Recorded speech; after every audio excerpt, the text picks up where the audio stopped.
This is the second video for tutorial 7. We talk about data validation and error alert, input message, some list rule, and how to protect worksheet and workbook.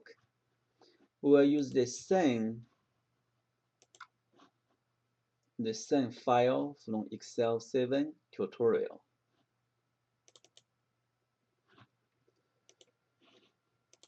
In this example, we have a set of value. This one is for date, this one is for name, this one is age group. We select from here. Those are two things. And this one we have yes or no. This one is name, address, zip code. Sometimes when we design an application for users, user may make mistake. For example, for here, it asked a date, but it may text some text. So how to help users avoid this kind of mistake? We can use data validation. So we can go to data. We have data validation here. Click it, choose first one, data validation. You can say which select the data validation settings. What kind of value we allow here in this cell? In this example, we only allow date. Or also can choose the range for the date. For example, we want to choose the date should be greater than, like we have 12/1/2000. Click OK. Then if user input text, enter, we get a message. So the data, the value is not valid. And if user type something, remember the date should be greater than 2000. So if we have 11/1, like 19, we still have a mistake. So Excel don't accept this data. The same thing for here. We can use this one, we can use data validation, but we can use different type. Because this one is text. So we allow text length. So the minimum may be like a 5 for a name, or like a 3. What's the maximum? Maybe 50. So if user only type the name, type like a 2, then we have a warning. This data is not acceptable. For this one is a little different because the user are supposed to select the value in this column from U4 to U10. User cannot choose other different value. So we use data validation. Here we should use list. And then what's the source? Click here, we choose this is the source. User only can choose data in this range. Click it, OK. Then you can see we have a narrow here. Click it. So user only can choose from the list. Those two are same thing. Here we should have a list in this column. So data validation here, list, and we choose here. Then OK. This one is a little different because this value we only have two values, yes or no. We have choose, we only have two options. So go to data validation, data.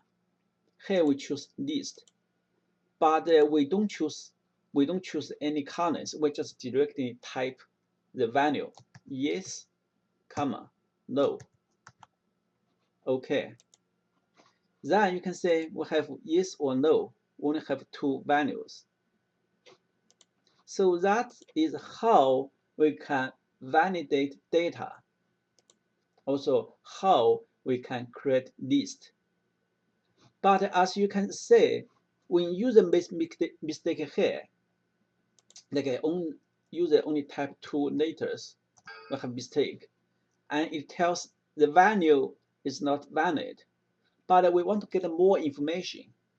How to do that? This is done have too much. So for data validation, we also have for error alert. So here we have for stop. Stop means this data is not acceptable. Then the title for this one should be text. Then, okay, this is then, okay, plain then. The message should be text.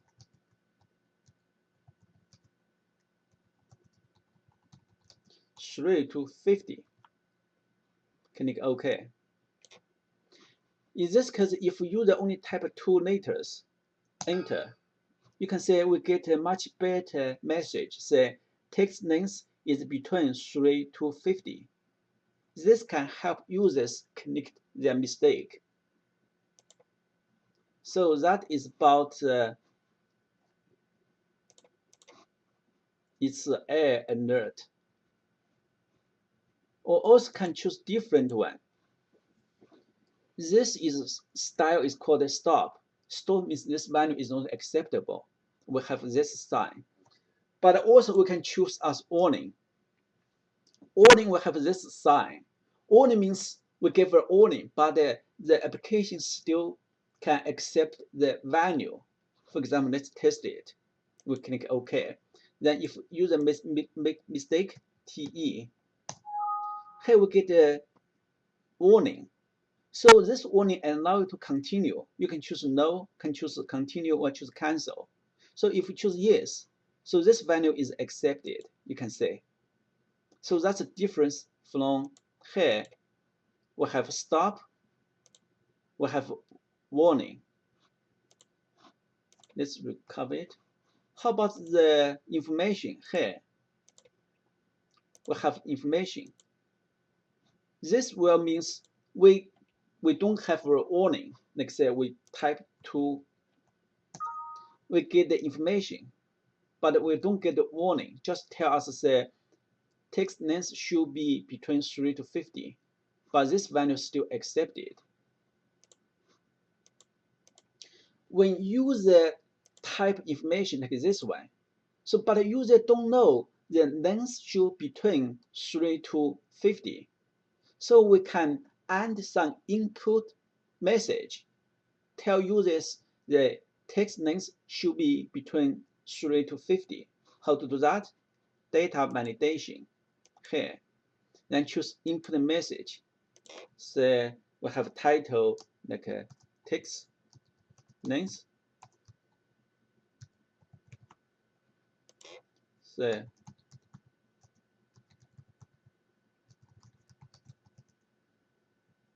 should be between 3 to 50. Can you get yes? And if we select this cell, we get the input message. Then user know, okay, the length should be between 3 to 50. We can do the same thing like here. Here we can use input message with a date.